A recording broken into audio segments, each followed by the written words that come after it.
और जैसे जिस प्रकार से आपकी छाती में जहां से रक्त बह रहा था, वैसे ही यहाँ ठाकुर जी की छाती से भी रक्त बह रहा था।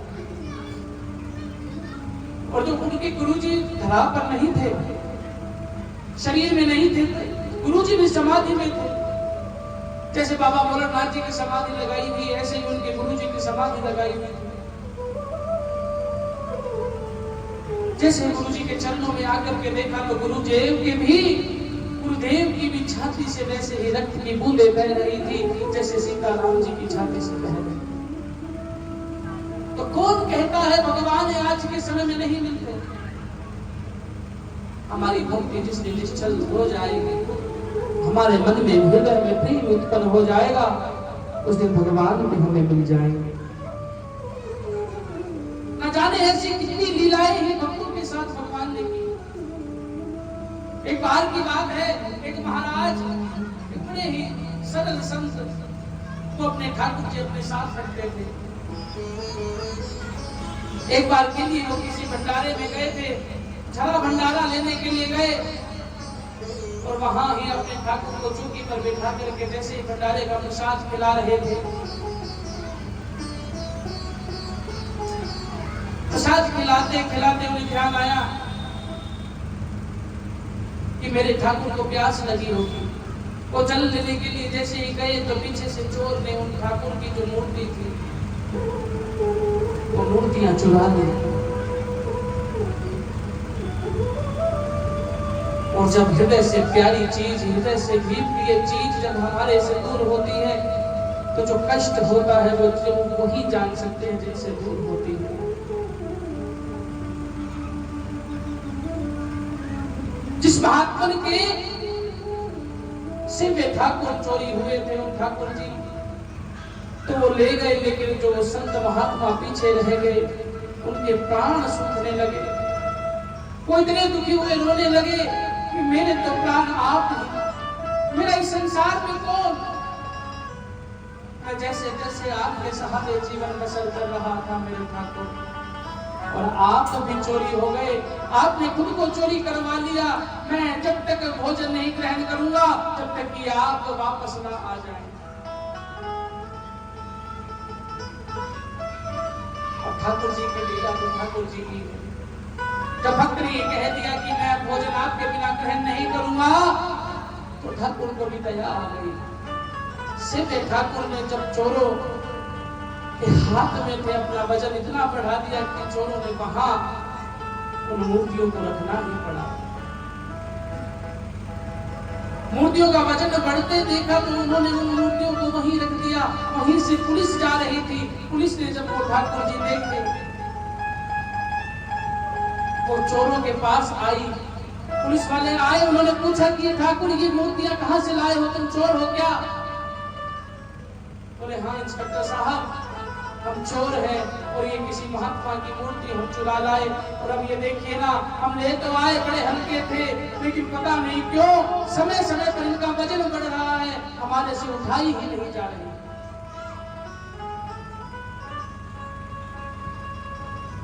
और जब मूर्तियां लेकर के वो पुलिस वाले उनके पास पहुंचे तो आप यकीन कीजिएगा कि संत महात्मा के प्राण दोबारा से जैसे वापस आ गए हो। उन्होंने ऐसे हृदय से लगा लिया कि मेरे ठाकुर के बिना मेरा कोई नहीं है। ये भजन तो असत्य नहीं है, ये सत्य है कि जिस दिन हमारे हृदय के अंदर प्रेम उत्पन्न हो जाएगा, आप भी यही कहेंगे कि मेरा कोई न सहारा बिन तेरे, घनश्याम सांवरिया मेरे, मेरा कोई न सहारा बिन तेरे, घनश्याम सांवरिया मेरे, मेरा कोई नहीं सहारा बिन तेरे। और जब से यही बात कहने लग जाते हैं कि मैंने जन्म लिया है तुमसे, मैंने आपको ही अपना माना है, आपके बिना मेरा कोई सहारा नहीं। ये होती है भक्ति की रीढ़ है। ओ मेरा कोई ना सहारा बिन तेरे, घनश्याम सांवरिया मेरे, मेरा कोई न सहारा बिन तेरे। घनश्याम सांवरिया मेरे, ओ मेरा कोई न सहारा बिन तेरे। घनश्याम सांवरिया मेरे, ओ मेरा कोई न सहारा बिन तेरे। घनश्याम सांवरिया मेरे, घनश्याम सांवरिया मेरे, घनश्याम सांवरिया मेरे, मेरे प्राण सांवरिया मेरे, मेरे प्राण सांवरिया मेरे, ओ मेरा कोई न सहारा बिन तेरे।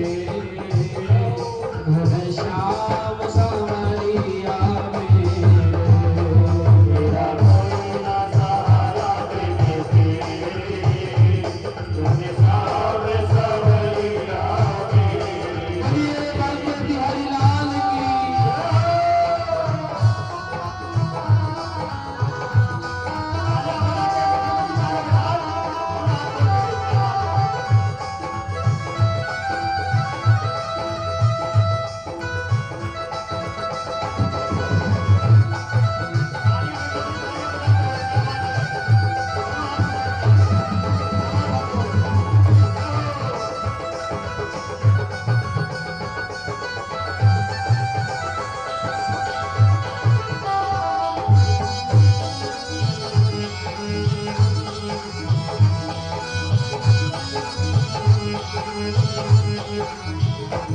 मैंने जन्म लिया जग में आया, मैंने जन्म लिया जग में आया।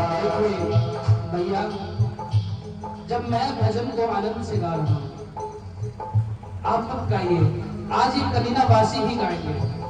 ओ मैंने जन्म लिया जग में आया,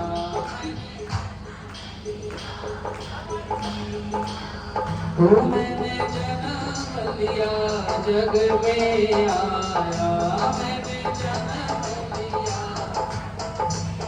जब हम पेट के अंदर थे, गर्भ के अंदर थे, तो माँ जब हमारी कुछ भी तीखा खाती थी तो हमें परेशानी होती थी। हम कितने कष्ट में थे और हम बार बार प्रभु से यही विनती करते थे कि प्रभु बाहर निकाल दो, मैं तेरा भजन करूंगी। एक बार बाहर निकाल दो, मैं तेरा भजन करूंगा। मैं तुम्हें कभी नहीं भूलूंगा, लेकिन मुझे इस नरक से निकाल दीजिए। और जैसे ही प्रभु नरक से निकाल देते हैं तो ओ मैंने जन्म लिया जग में आया, मैंने जन्म लिया जग में। तेरी ही कृपा से नर तन पाया, तेरी ही कृपा से नर। तूने किए उपकार घनेरे, तूने किए। घनश्याम सांवरिया मेरे, मेरा कोई न सहारा बिन तेरे। घनश्याम सांवरिया मेरे, मेरा घनश्याम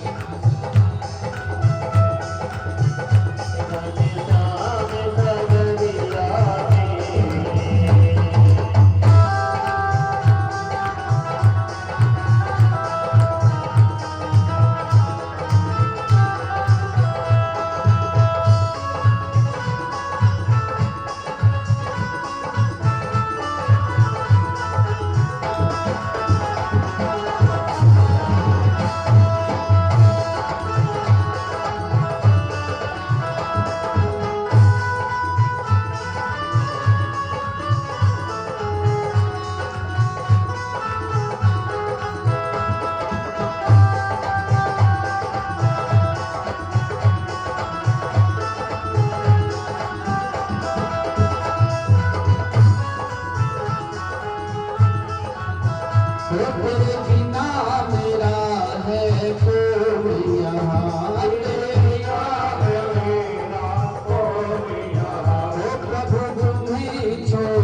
मेरा कोई ना सहारा बिन तेरे घनश्याम।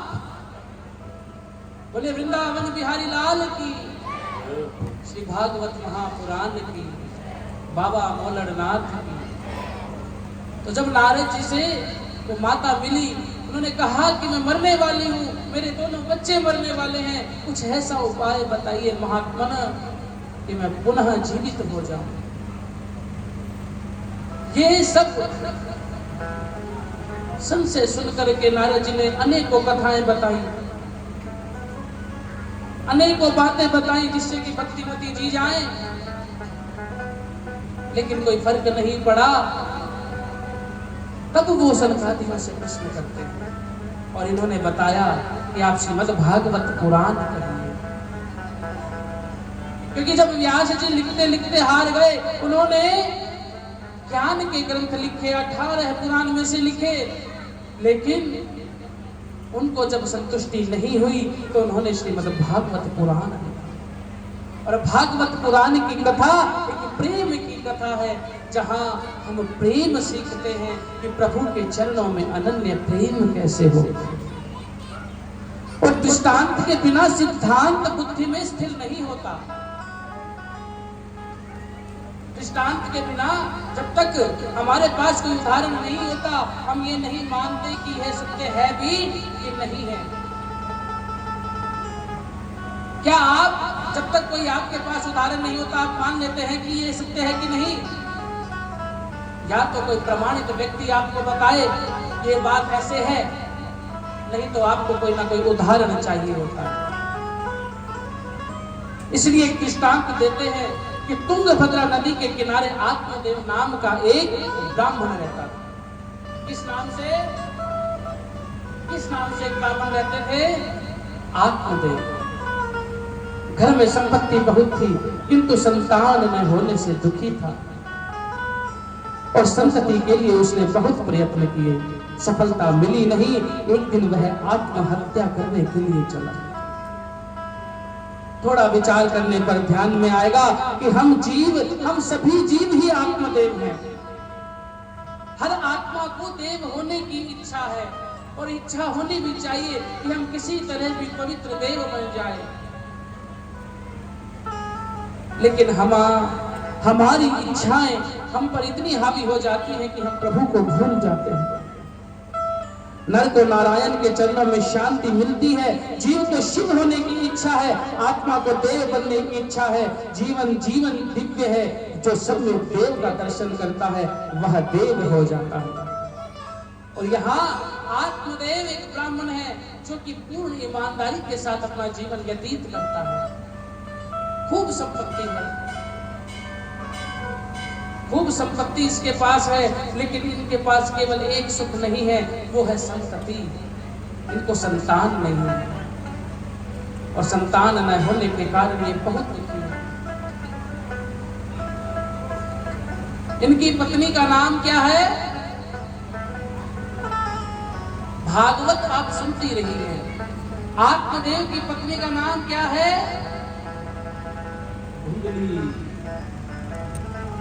आत्मदेव की पत्नी का नाम धुंधली। वह उत्तम कुल से नहीं थी। इनका वैवाहिक जीवन तो अच्छा चल रहा था, लेकिन आत्मदेव एक संतान चाहते थे और इसी दुख के कारण आत्मदेव निराश होकर के भूखा प्यासा आत्महत्या करने के लिए बाहर निकल चुके।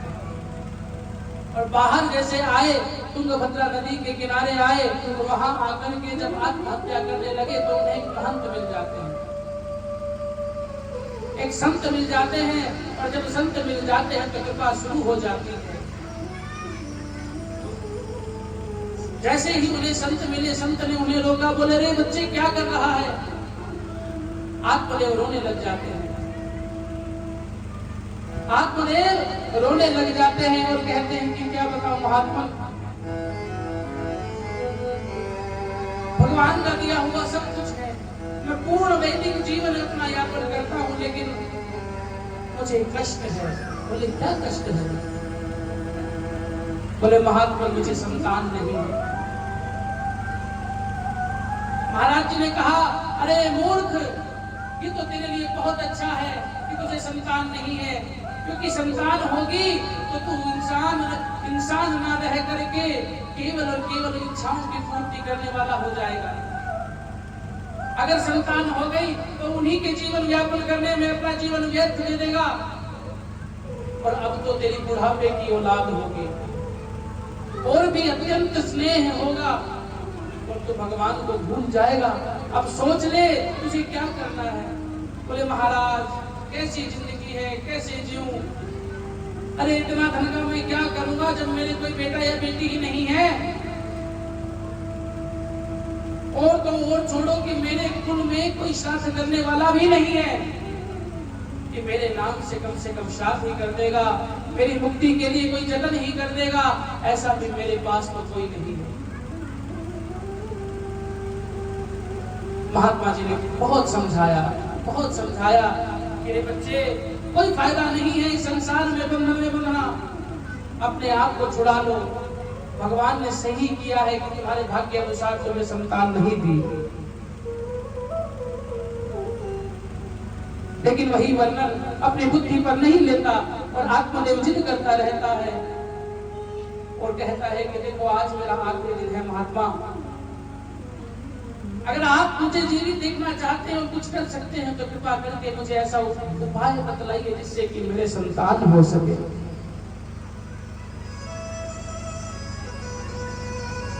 लोक वातारता क्रूरो प्रायसो बहुजंतिका।